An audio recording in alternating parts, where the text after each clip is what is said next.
na abul da baban mu na abade ta baban mu na abul da baban mu na abade ta baban mu na kan abulin dangana abade ta injinjina azabi ke kai koyina akina da ya bayyana abul ya ta ka zayyana azurun da ya zagaya azurun da ya zagaya ajiran dubu ka isa ajiran dubu ka isa bade jiga uwan fulkana jiga uwan fulkana abade ta ka kai uwa farki waye za su yi mujal idan da yan namu na abu do mu bashi aga bade jai yalli jam nazari bali jam anatiyan sayna binati baba baba bade jalal binati mali binti fulful jama Allah ke ma duniya anjalu cikin sarema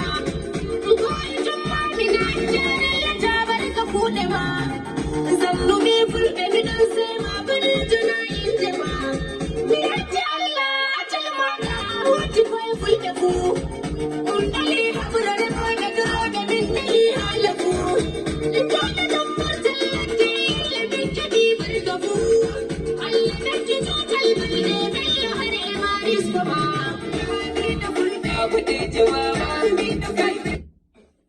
Assalamu alaikum warahmatullahi ta'ala wa barakatuhu masoyana na faɗin duniya kamar yadda kuka sani sunana kawudansarki. So kamar yadda Darakta S Bono ya muku bayani game da gasa da muka saka ta Dr. Bello Badejo wanda zamu ba da shanu guda 5 zamu ba da 100,000 zuwa na 10 zuwa na 20 duka da kyaututtuka insha Allah. To amma kar da kuma ta duk wanda yayi wannan challenge ya tabbata idan zai yi posting a TikTok zai yi tagin na @miyati Allah.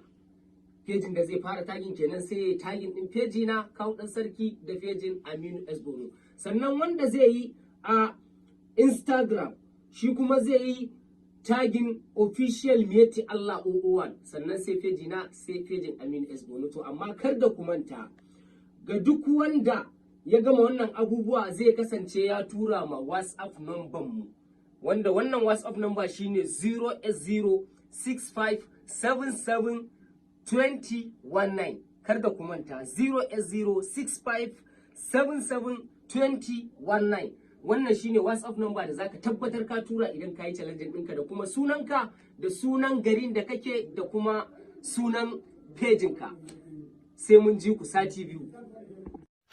Ke duniya shiri ne mai dogon zango wanda za mu ci gaba da kawo muku a cikin wannan YouTube channel ɗin duk ranar Laraba daga misalin karfe 8 na dare. Ku dai ku biyo mu a cikin wannan channel kuma ku daure ku danna mana subscribing, ku danna mana liking kuma ku danna mana alamar ƙararrawa domin da zarar mun sa sabon fim ɗinmu za ku ji kilikili ya shigo ta cikin akwatin wayoyinku. Lalle za mu ci gaba da sa muku wannan fim a duk ranar Laraba da misalin karfe 8 daidai. Ke duniya shiri ne da ke ɗauke da abubuwa daban-daban, abubuwan al'ajabi, mamaki, jagaliyanci da duk wani al'amari wanda ya shafi rayuwar duniya. Lalle na tabbatar da za ku ji daɗin wannan fim. Wannan fim ne mai dogon zango wanda zai ci gaba da zo muku a kan channel ɗinmu da ke kan YouTube. Ku dai ku danna mana subscribing kuma ku danna mana liking. Ke duniya lalle wannan fim yana ɗauke da al'amura wanda suka shafi rayuwarmu ta yau da kullum. Ke duniya shiri ne wanda za mu ci gaba da haska shi a duk ranar Laraba da misalin karfe 8 na dare. Ke duniya wannan fim ne mai dogon zango kuma fim ne mai nishaɗantar da mutane kuma fim ne wanda idan ka kalle shi za ka ga an sa hikima lura wurin yin wannan fim ɗin. Na tabbatar da cewa al'umma za su ji daɗin wannan fim ɗin. Ke duniya fim ne wanda ya shafi rayuwarmu ta ko da yaushe. Ku dai ku danna mana alama nan ta liking kuma ku danna mana subscribing kuma ku yi mana comment idan da bai korafi. Ke duniya shiri ne wanda ya haɗa 'yan wasa daban-daban, shahararrun fitattun 'yan wasa waɗanda suka yi shora a wannan ƙasa tamu.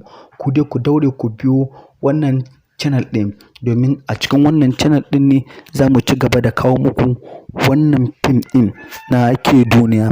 Lalle wannan fim ɗin na ke duniya za mu ci gaba da saka muku shi a manhajar mu ta YouTube channel. Ke duniya, ku danna mana subscribing, ku danna mana liking, kuma ku yi mana comment in akwai mai ƙorafi. Kada ku manta, ke duniya zai fara zuwa muku ne a wannan satin, kuma zai ci gaba da zuwa muku a duk sati na Allah, a duk ranar Laraba da misalin ƙarfe 8 na dare. Ku dai ku danna mana subscribing, kuma ku danna ƙararrawa domin samun sababbin shirarwanmu. Daga zarar mun saka sabon fim, za ku ji ƙilin ya shigo akwatin wayoyinku. Muradinmu